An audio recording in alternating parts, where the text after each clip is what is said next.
Para pemirsa dimanapun Anda berada, berjumpa dengan saya Dr. Agustinus Priyo Widodo, SPD MM.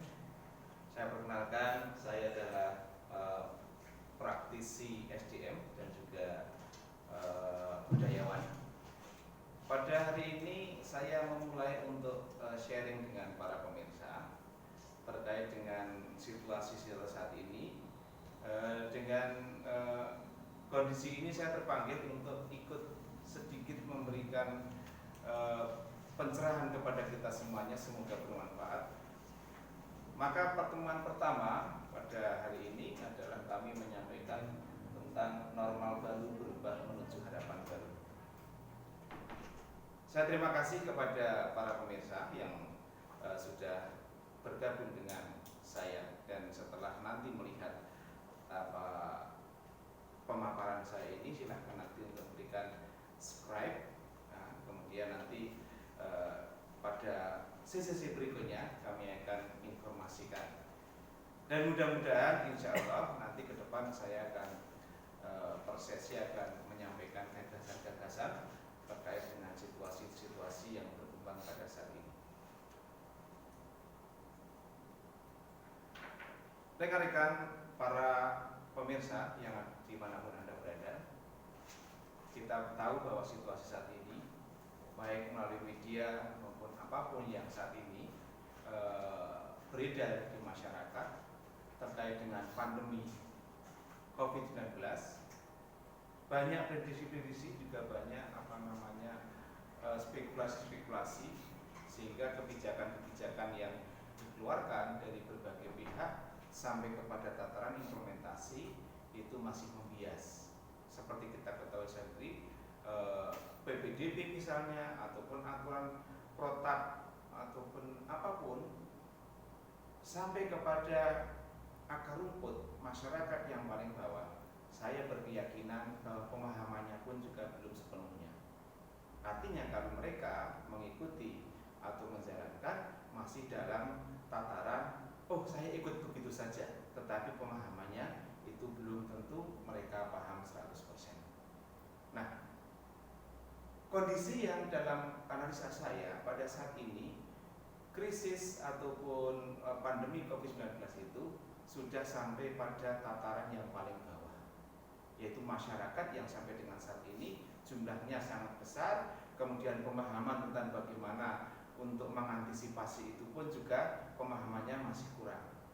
Sehingga tidak heran kalau semakin hari pertambahan jumlah yang terkena dampak itu semakin bertambah. Tetapi lepas dari itu, pada siang hari ini saya akan membawa satu materi terkait dengan new normal berubah menuju harapan baru. Para pemirsa, hal yang perlu kita waspadai adalah jangan sampai di dalam hidup kita nanti terseret pada situasi yang penuh dengan energi negatif, pemikiran yang negatif yang didasarkan ataupun diakibatkan dari sifat pesimis kita terhadap situasi yang berjalan. Ya, memang situasi seperti ini kita harus waspada, itu harus. Tetapi kewaspadaan tidak harus membawa kita pada situasi yang optimis sehingga akhirnya kita tidak mampu untuk berkembang.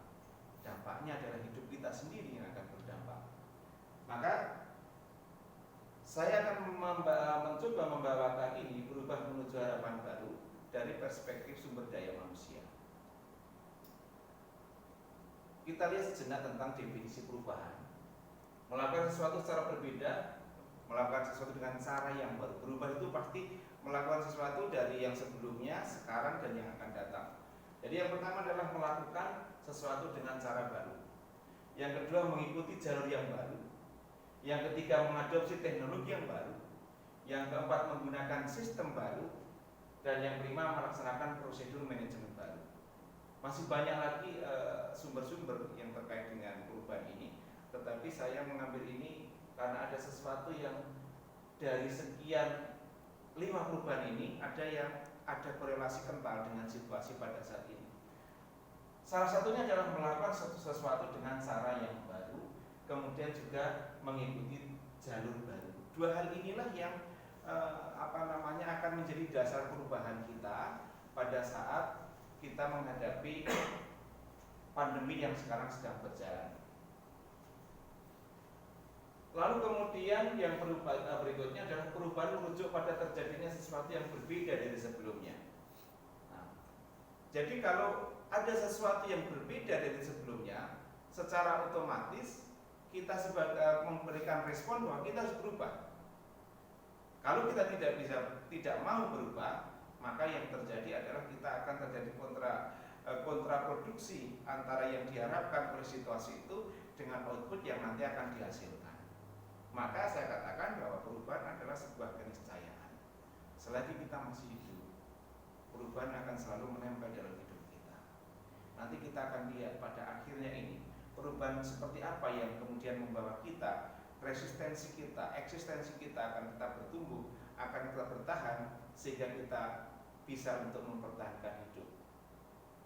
Para pemirsa, kadang-kadang untuk kita mampu untuk berubah, kalau dengan pemahaman-pemahaman yang normal, yang biasa, itu tidak mempan, tidak jarang kita menggunakan yang ekstrim, yaitu mati dan tidak mati. Seperti kalau seseorang dikasih tahu, jangan begitu kamu, sekali dua kali, lama-lama akhirnya yang mengasih tahu jengkel supaya berubah, udah kalau mati aja deh.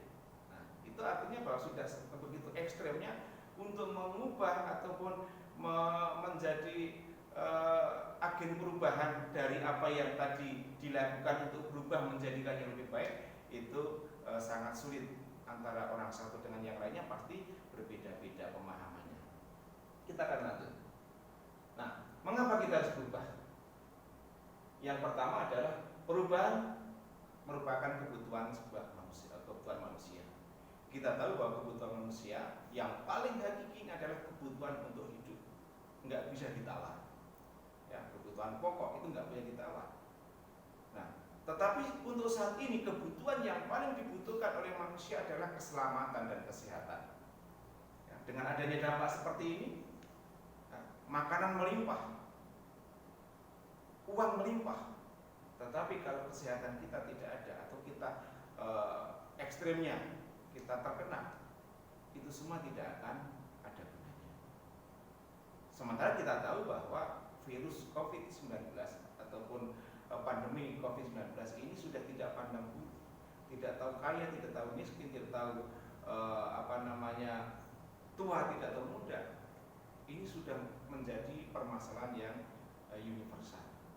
Maka mengapa kita harus berubah? Karena perubahan kebutuhan manusia. Kebutuhan yang paling hakiki saat ini adalah kebutuhan untuk hidup itu saja.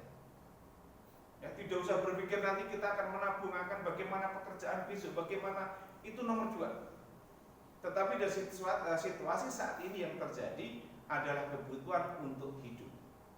Nah, kebutuhan untuk hidup yang diperlukan saat ini bukan saja hanya berupa makanan, sandang, pangan, papan, bukan, tetapi yang lebih adalah kesehatan.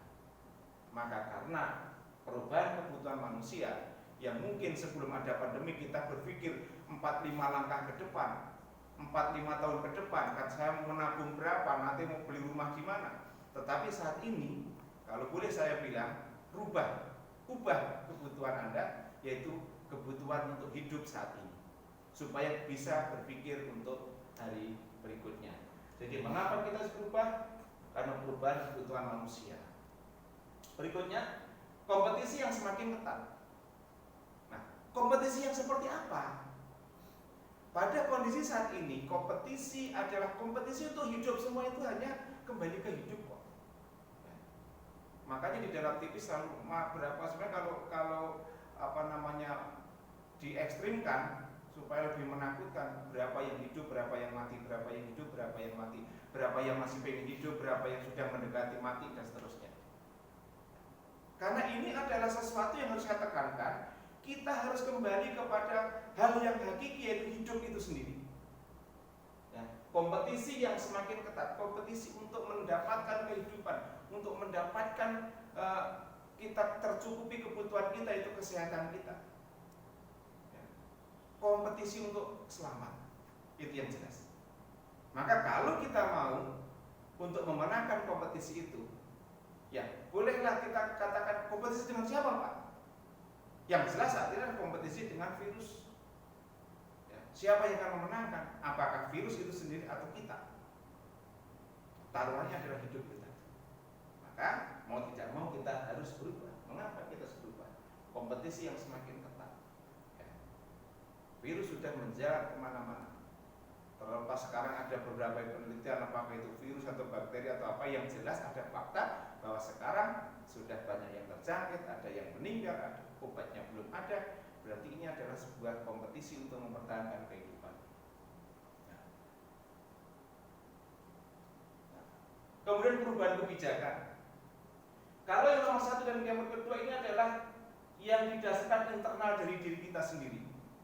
Karena kita butuh, kemudian kita ingin menang, tetapi yang ketiga ini adalah dampak dari mengapa kita harus berubah. Ini adalah dari perspektif luar, yaitu adanya perubahan kebijakan. Mengapa kita harus ikuti yang ketiga ini? Karena selain hidup kita sendiri, kita juga berpikir untuk hidup orang lain. Maka kebijakan ini adalah kebijakan yang mengatur bahwa sebisa mungkin semua orang mampu untuk memenangkan kompetisi nomor 1 dan nomor 2 itu. Maka oleh yang mempunyai otoritas dibuatlah sebuah kebijakan. Ya. Kebijakan yang berubah-ubah, ya memang ini semua kan tanpa terencana. Perubahan yang terjadi ini perubahan yang tanpa terencana. Kalau itu bisa di-manage perubahan yang sebelumnya itu nanti akan terjadi, kita sudah siap. Meskipun ya, pengalaman saya pernah kemarin mendengarkan telekonferensi dengan salah satu siswa ataupun anak di tempat kami yang belajar di Taiwan. Di sana bahwa kenapa cepat diselesaikan, karena di sana di Taiwan mempunyai satu dokumen pada saat 2003 ada pandemi di sana, itu dokumen penanganannya itu sudah ada, tidak mencari-mencari dulu, sehingga begitu ada pandemi yang sejenis maka langsung dibuka dokumennya, langsung diterapkan, maka cepat. Nah, saya tidak tahu apakah kita di sini kalau dalam sejarah pandemi seperti ini bukan yang pertama kali, ya, bukan yang pertama kali. Pada tahun-tahun sebelumnya sudah ada. Maka idealnya seharusnya kalau dokumentasi kita terhadap penanganan yang dulu-dulu itu terdokumentasi dengan baik, seperti yang di Taiwan, dia buka langsung tahun 2003 terjadi seperti ini, maka langsung kita terapkan, langsung kita aplikasikan. Nah, itulah kebijakan. Kemudian kita akan sedikit melihat tentang manajemen sederhana, manajemen perubahan.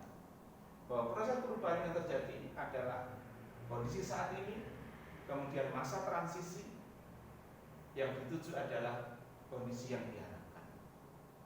Ya. Ini adalah proses perubahan yang optimis.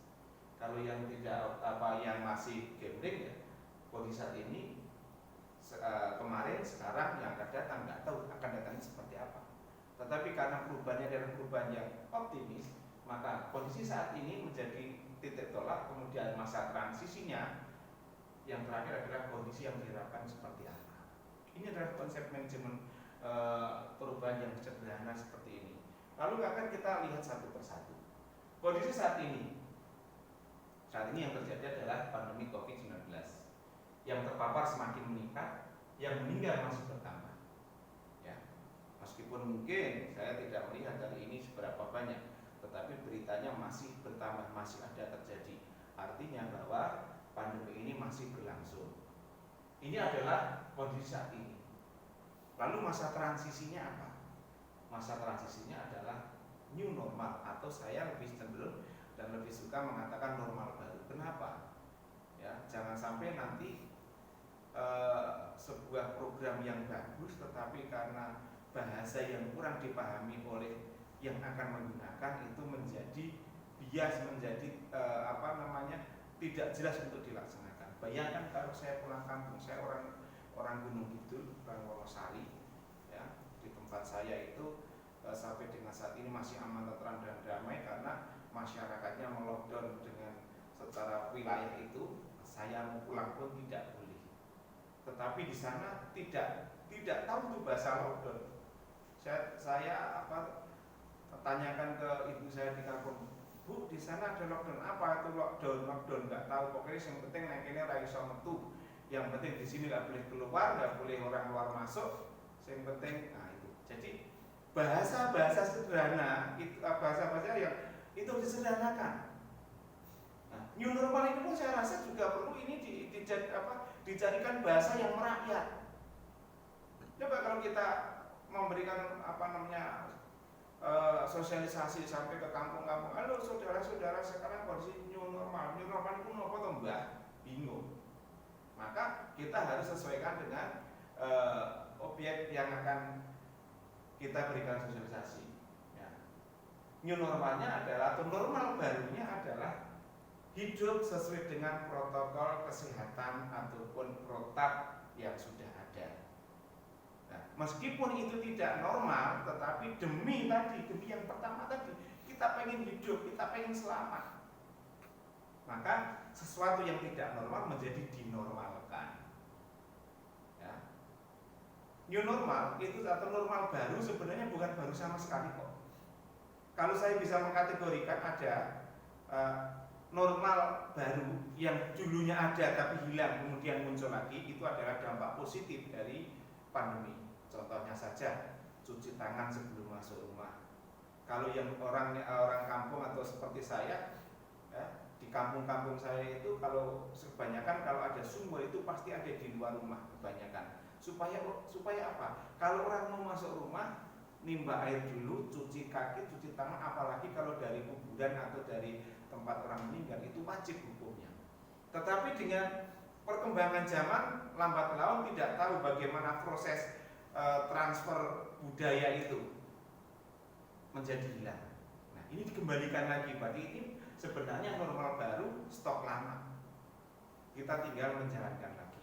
Contoh lagi yang kedua, dulu ya, bahkan kalau saya pulang, kalau saya itu menguap tidak nutup tangan atau batuk tidak nutup tangan, itu pasti orang tua saya itu meskipun saya sudah tua pasti diingatkan, yang sopan ya.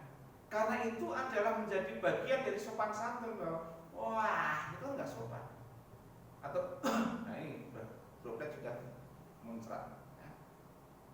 Maka ini pun juga perlu menjadi sesuatu yang lama tetapi dihidupkan kembali. Nilai-nilai keutamaan yang hilang itu akhirnya akan dikembalikan lagi. Mohon maaf saudara, saya sejenak tak ngambil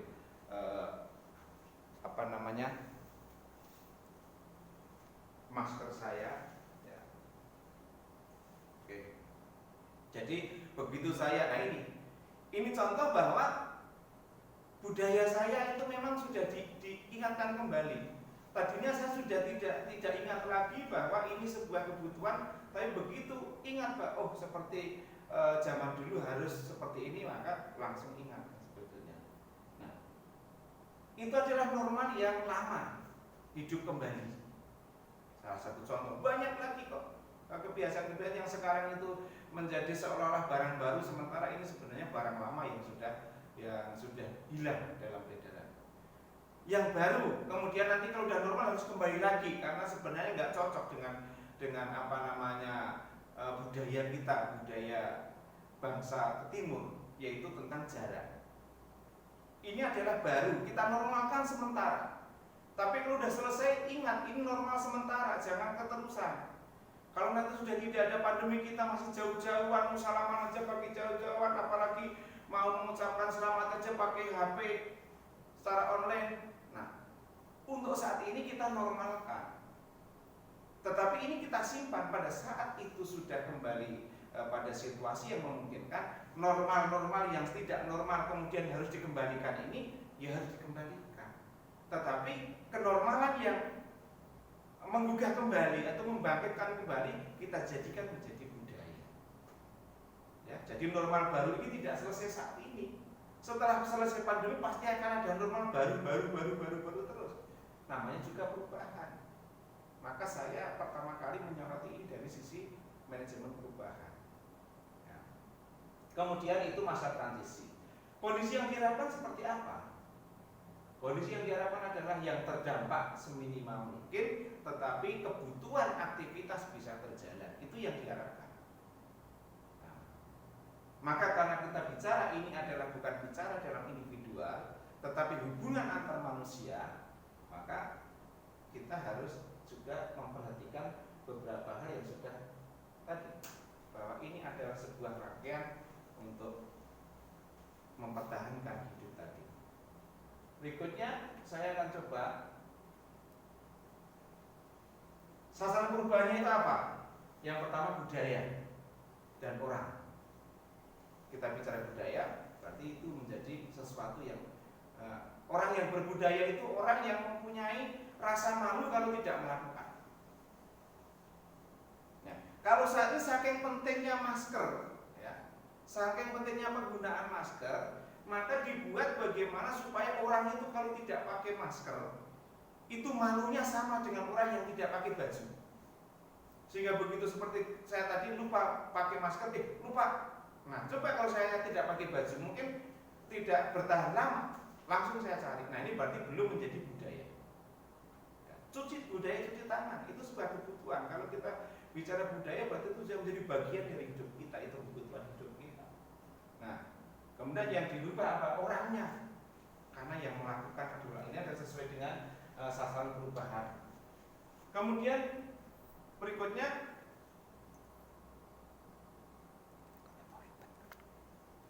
jenis perubahan apa? Tidak terencana dan terencana. Nah, perubahan ini adalah perubahan yang tidak terencana, tetapi bagaimanapun juga ini tetap bisa di-manage. Nah, sekarang resistensi. Secara konseptual, perubahan merupakan reaksi alamiah terhadap sesuatu yang menyebabkan gangguan dan hilangnya keseimbangan. Ya, itu adalah perubahan. Berarti kalau ada perubahan pasti akan berakibat berdampak pada keseimbangan.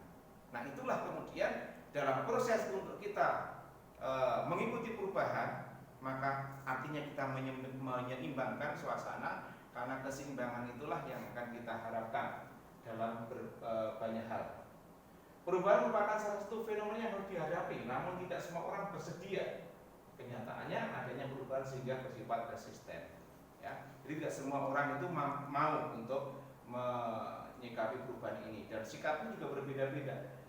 Paling sedikit saya melihat ada 8 sikap negatif dari orang-orang yang seperti kita ini untuk menerima perubahan. Yang pertama stabilitas, yang kedua tidak bergerak, yang ketiga penolakan, 4 kemarahan, 5 perundingan, 6 tertekan, 7 penguncian, yang 8 penerimaan.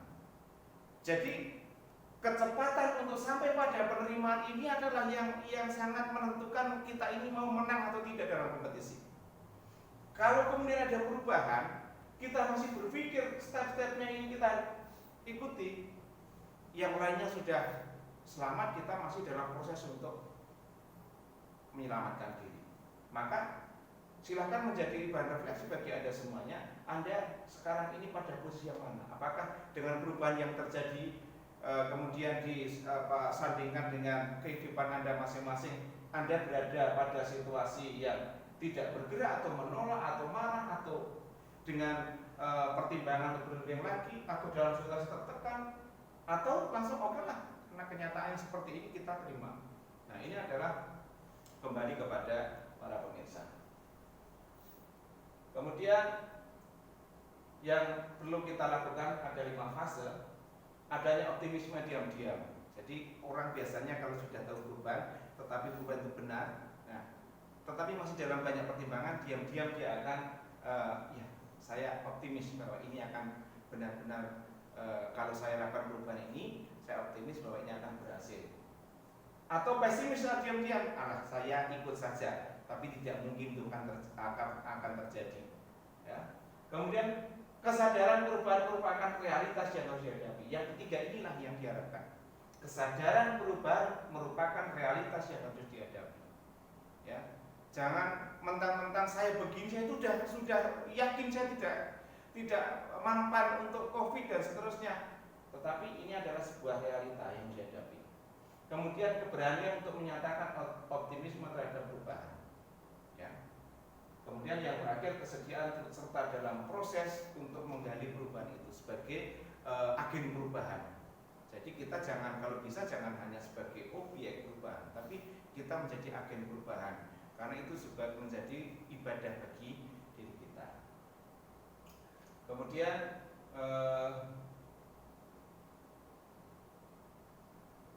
ini adalah sebagaimanapun ya, ada kalimat mengatakan Tuhan tidak akan memberikan beban kepada ciptaannya yang melebihi kemampuannya. Itu adalah yang membuat optimisme untuk diri kita sebagai manusia. Maka setiap kali sebuah perubahan mulai digulirkan selalu ada muncul dua pihak. Mereka yang ketakutan karena takut kehilangan hartanya, takut kehilangan kedudukannya, bahkan takut kehilangan hidupnya, dan mereka yang menaruh banyak harapan. Kemudian manusia mampu dan rela menyesuaikan terhadap harapan-harapannya sehingga lebih siap menerima realitas yang berada di bawah harapannya semula, sepanjang ia dapat mengerti faktor-faktor penyebab yang dapat diterima oleh akal. Ini dua hal manajemen harapan. Jadi apapun perubahan yang terjadi, seperti tadi, kita mempunyai satu harapan yang lebih baik. Itu adalah hidup optimis. Kalau hidupnya optimis, maka yang muncul adalah pemikiran-pemikiran positif yang kemudian akan menghasilkan energi yang positif. Imun kita akan menaik sehingga kita mampu untuk menghadapi segala hal yang terjadi di dalam pandemi ini. Terakhir, saya mengutip Charles Darwin mengatakan, bukan yang terkuat yang mampu berumur panjang, melainkan yang paling adaptif, yaitu mereka yang selalu menyesuaikan diri terhadap berbagai perubahan. Ini adalah filosofi lama, ya, kata-kata lama yang mungkin sudah terlupakan, tetapi ini pada saat ini perlu menggugah kita bahwa bukan yang terkuat yang mampu berumur panjang, melainkan yang paling adaptif. Jadi mari kita adaptif terhadap perubahan yang ada. Di dalam pandemi COVID-19 ini tentu akan banyak kebijakan-kebijakan yang berubah, situasi yang sesuai dengan situasi yang berubah. Maka mari kita menjadi manusia yang adaptif dan jika perlu proaktif, ya, proaktif terhadap kita tidak hanya kita ikut dalam semua kegiatan yang ada, mumpung kita ini masih bisa. Nah, dan yang lebih dari itu, kita harus lebih waspada dan bisa lebih prediktif. Apa sih kira-kira yang akan terjadi? Supaya kalau terjadi kita tidak terhentak, baru bangun, baru lari, tetapi kita sudah siap siaga. Manakala kita menjadi orang yang prediktif, kita bisa, oh kalau seperti itu nanti akan terjadi seperti itu, maka saya akan berbuat seperti apa. Kalimat terakhir ini yang menjadi pesan moral bagi kita semuanya, bahwa bukan yang terkuat yang mampu berumur panjang, melainkan yang paling adaptif, yaitu mereka yang selalu menyesuaikan diri terhadap berbagai perubahan. Minimal dari perspektif perubahan inilah yang menjadi bekal kita supaya kita lebih mampu untuk memenangkan kompetisi, bertahan hidup, dan juga mampu untuk menghidupi banyak orang. Para pemirsa, pada perjumpaan hari ini saya melihat new normal itu dari perspektif manajemen perubahan. Mudah-mudahan apa yang saya sampaikan ini sungguh menjadi bekal bagi kita semua di dalam menghadapi situasi yang semakin hari semakin tidak kejelasannya itu semakin samar-samar karena banyaknya. Bukan karena, kalau saya tidak mau mengomentari kebijakan, tapi inilah situasi realitas yang ada.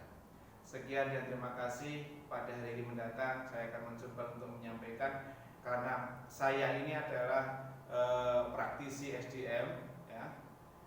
Kemudian saya juga budayawan. Saya seorang dalang wayang kulit dari Jawa. Maka selain nanti saya akan memaparkan tentang situasi, kemudian mencermati, menganalisa dari sisi SDM, juga suatu saat akan membedah dari sisi budayanya seperti apa. Sekian dan terima kasih. Jangan lupa setelah melihat tayangan saya nanti di subscribe, ya. Kemudian nanti akan kami kabari lagi kalau kami akan mengadakan seminar yang berikutnya.